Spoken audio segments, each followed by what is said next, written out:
TV 24 news ವಾಹಿನಿಗೆ ಸ್ವಾಗತ. ಶ್ರೀ ಹಡಪದ ಅಪ್ಪಣ್ಣ ಸಮಾಜದ ಕರ್ನಾಟಕ ರಾಜ್ಯ ಆಂತರಿಕ ಚುನಾವಣೆ ಮಂಗಳವಾರ ಬೆಳಗ್ಗೆ 8 ರಿಂದ ಸಂಜೆ 5 ತನಕ ನಡೆಯಲಿದೆ. ಚುನಾವಣಾ ಪ್ರಕ್ರಿಯೆ ರಾಜ್ಯದ ಪ್ರತಿಯೊಂದು ಜಿಲ್ಲಾ ಕೇಂದ್ರದಲ್ಲಿ ನಡೆಯಲಿದ್ದು, ರಾಜ್ಯ ಸಂಘದಲ್ಲಿ ಸದಸ್ಯತ್ವ ಹೊಂದಿರುವ ಸದಸ್ಯರಿಗೆ ಮಾತ್ರ ಮತದಾನ ಹಕ್ಕು ಇರುತ್ತೆ. ಆಂತರಿಕ ಚುನಾವಣಾ ಅಧಿಕಾರಿಗಳಾಗಿ ಗಂಗಾಧರ್ ಎಮ್ಮಿಗನೂರ್, ಗುಡ್ಡಪ್ಪ ಮಲ್ಲೂರು, ಎಂಎಸ್ ನಾವಿ, ಎಚ್ಜಿ ಹಂಪಣ್ಣವರ, ಉಳುವಪ್ಪ ಹಡಪದ ಹಾಗೂ ಸಮಾಜದ ಮಾಜಿ ಅಧ್ಯಕ್ಷರು ಆದ ಸಿದ್ದಪ್ಪ ಹಡಪದ ಅವರು ಕಾರ್ಯನಿರ್ವಹಿಸಲಿದ್ದಾರೆ. ಒಟ್ಟು 9 ಹುದ್ದೆಗಳ ಚುನಾವಣೆಗೆ 17 ಅಭ್ಯರ್ಥಿಗಳು ಕಣದಲ್ಲಿ ಇದ್ದಾರೆ. ಇದರಲ್ಲಿ ಕಾನೂನು ಸಲಹೆಗಾರ ಹುದ್ದೆಗೆ ಅವಿರೋಧ ಆಯ್ಕೆ ನಡೆದಿದೆ. ಉಳಿದ 8 ಹುದ್ದೆಗಳು ಆದ ಅಧ್ಯಕ್ಷರು, ಕಾರ್ಯಾಧ್ಯಕ್ಷರು, ಉಪಾಧ್ಯಕ್ಷರು, ಪ್ರಧಾನ ಕಾರ್ಯದರ್ಶಿ, ಖಜಾಂಚಿ, ಸಂಘಟನಾ ಕಾರ್ಯದರ್ಶಿ, ಸಂಚಾಲಕರು ಹಾಗೂ ಮಾಧ್ಯಮ ಪ್ರತಿನಿಧಿ ಸ್ಥಾನಗಳಿಗೆ ತೀವ್ರ ಪೈಪೋಟಿ ಕಂಡುಬಂದಿದೆ.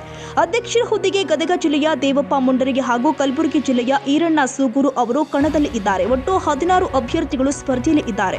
ಚುನಾವಣೆಯ ಫಲಿತಾಂಶ 23/1/2026 ಪ್ರಕಟವಾಗುತ್ತೆ. ರಾಜ್ಯಾಧ್ಯಕ್ಷರ ಸ್ಥಾನ ಯಾರಿಗೆ ದೊರೆಯಲಿದೆ ಎಂಬುದು ಕುತೂಹಲಕ್ಕೆ ಕಾರಣವಾಗಿದೆ ಎಂದು ಹಾವೇರಿ ಮಾಧ್ಯಮ ಪ್ರತಿನಿಧಿ ಮಲ್ಲಿಕಾರ್ಜುನ ಹಡಪದ ಪ್ರಕಟಣೆಯಲ್ಲಿ ತಿಳಿಸಿದ್ದಾರೆ. ರವಿರಾಜ್ ಸಂಶಿ, ಶಿಗ್ಗಾಂವ್. ಕನ್ನಡಿಗರ ಮೆಚ್ಚಿನ ನಿಮ್ಮ ಟಿವಿ 24 ಕನ್ನಡ ನ್ಯೂಸ್ ವಾಹಿನಿ ಇದೀಗ ಟಿವಿಯಲ್ಲಿ ಲಭ್ಯ.